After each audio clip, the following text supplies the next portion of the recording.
Hey everybody, it's Jamaison, and I was out here working in the shop and I thought I would try something new. I have on me, like literally on my person, I'm wearing this camera mount that is meant to give you kind of a first person point of view here. I don't know if I'm going to like this thing or not. I might drive you crazy. It might drive me crazy.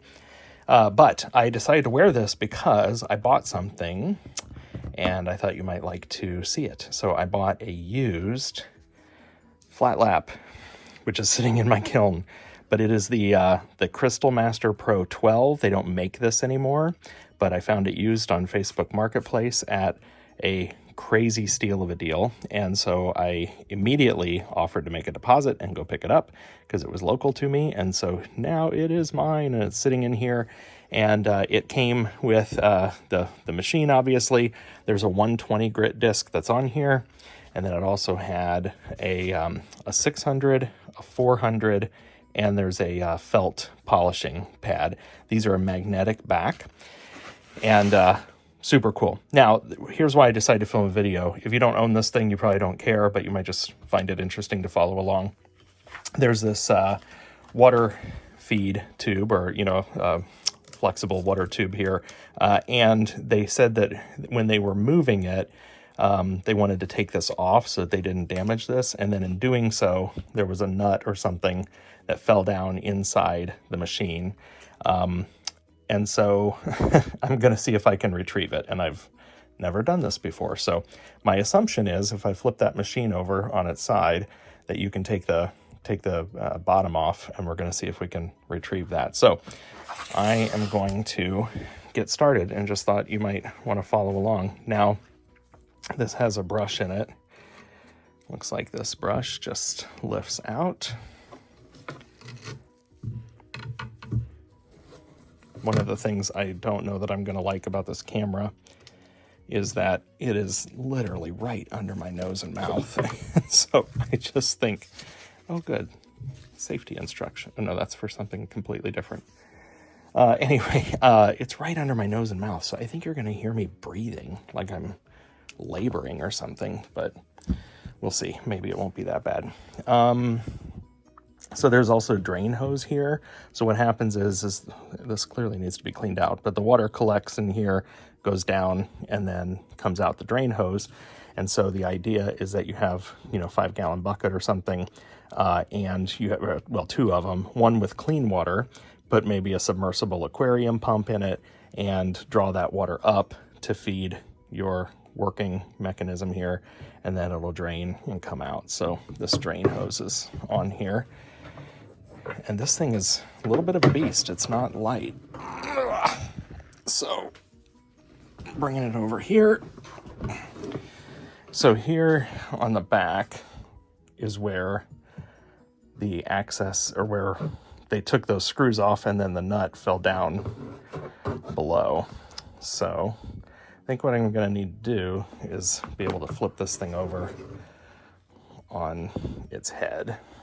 You know what? It's going to make a mess, and there's a bunch of garbage in here. So I'm going to take a vacuum and turn this off because nobody needs to see that. I'm going to take a vacuum, clean all this out first, and then I'm going to flip it over. All right. I did not even, let's see if I can move that up. Did not even flip it all the way over. As soon as I started to do that, I could see the access here. I really wish I had instructions for this. I think what I'm going to do is try to unscrew these 4 screws first. I don't want to take these bolts off because I'm thinking that that's holding the motor in place. But I'm thinking if I remove these, I'm wondering if these screws are only holding these feet on, so they may not actually be drilled in. But I'm going to take these 4 out first. If I need to, I'm going to take out these 4 and see if this panel will give me access by doing that alone. Don't know. I'm also noticing manufacturing date of 2012, so that's cool. 1996 is the serial number. Okay, I'm gonna just go ahead and do this. I'll let you kind of watch and follow along.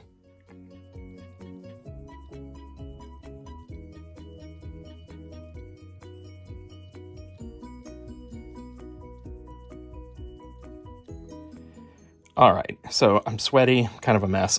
I got that bottom plate off, And then once I got that off, I realized it's all clearly connected. There's, this is on here with a magnet, but you can take this off.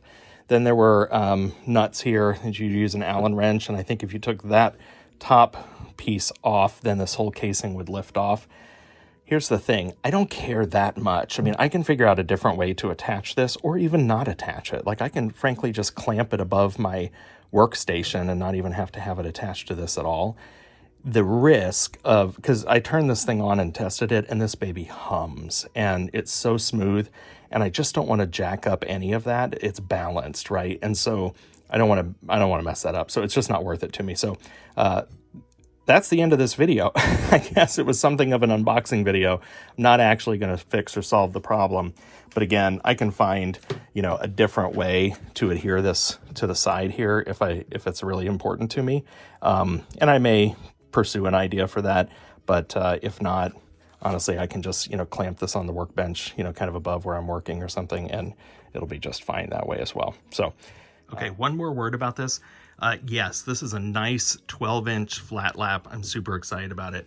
You know that I use this 6-inch slant cabber and probably 8-inch rather, and probably wondered, well, what's going to happen to this? I'm still going to use this. In fact, this is in my studio. This will be my, kind of quote unquote daily use. I don't do that much cold working, but this is something that I love. I love it. It's a mess right now, but I'm going to continue to use it for kind of everyday use. I don't have enough room in my studio to have this guy out. This big boy is going to kind of go into some sort of storage. I mean, I barely have room to turn around in here.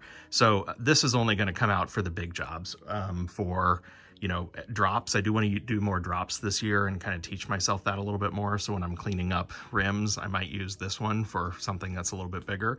I'm still convinced I can use this, but anyway, so never fear. If you've seen me use this guy, you're going to continue to see me use this guy, but I just couldn't pass up the deal that was a 12-inch flat lap, and so I bought it, and I'll use it, and you'll see it too. Catch you later. Bye.